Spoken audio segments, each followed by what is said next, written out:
अस्सलामुअलैकुम गाइस, कैसे हैं आप सब लोग। आज की हमारी रेसिपी है शीप का गोश्त का हम सालन बनाएंगे। इसके लिए हमने डाला है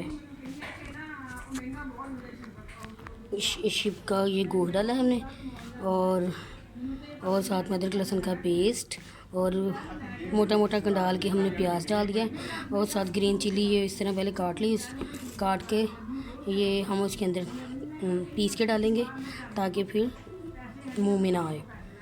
तो टमाटर भी हमने साथ शामिल कर दिए हैं, और अब हम 1 गिलास पानी का डाल के अब हम उसको गलने के लिए रख देंगे। ये आप देख सकते हैं, अब हमने इसके अंदर 1 गिलास पानी का ऐड कर दिया। अब हम उसको 10 से 12 मिनट के लिए स्टीम देंगे। ये आप देख सकते हैं, हमारे 10 से 12 मिनट स्टीम के बाद ये अच्छी तरीके से गोश्त की बोटियाँ गल चुकी हैं। ये आप देख सकते हैं,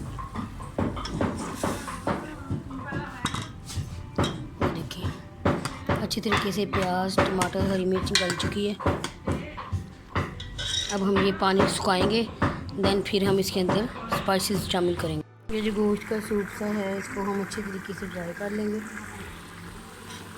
ये आप देख सकते हैं, ये जो सूप सा बचा है थोड़ा सा, इसको हम अच्छे तरीके से ड्राई कर लेंगे और मसाले को अच्छे तरीके से, ये बोटी भी इसकी बहुत अच्छी तरीके से टेंडर हो चुकी है, गल चुकी है। और कोई मसाला नहीं हमने शामिल करना, सिर्फ हमने इसके अंदर नमक शामिल करना है और इसके अंदर ब्लैक पेपर शामिल करना है।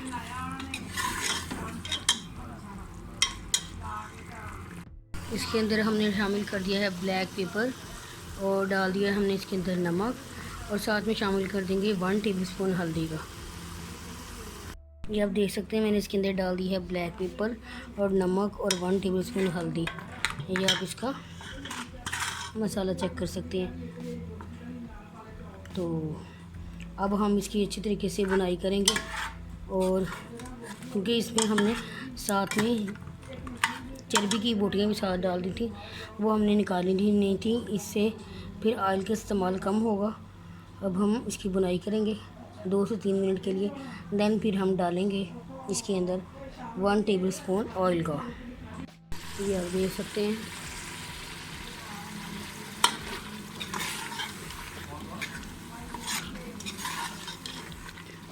मसाले की लुक ये देखिए।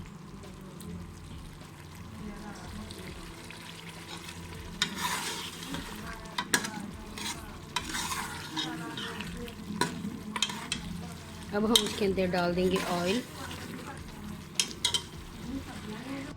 ये आप देख सकते हैं, ऑयल ऊपर आ चुका है, ये देखें।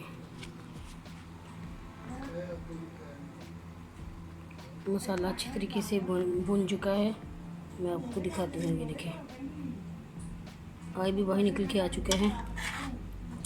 अब मैं आपको दिखाती हूँ शीप के गोश्त की फाइनल लुक डिश आउट करके दिखाती हूँ। ये आप देख सकते हैं किस तरह ऑयल निकल के बाहर आ चुका है, बोटियाँ भी अच्छे तरीके से गल चुकी हैं। ये हमारा रहा शीप के गोश्त का सालन।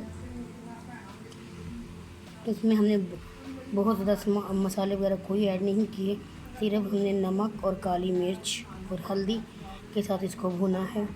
ये आप देख सकते हैं। अगर आपको ये मेरी रेसिपी पसंद आए तो लाजमी ट्राई कीजिएगा, लाइक कीजिएगा, शेयर कीजिए एंड कमेंट कीजिएगा, और मुझे दुआ में ज़रूर याद रखिएगा।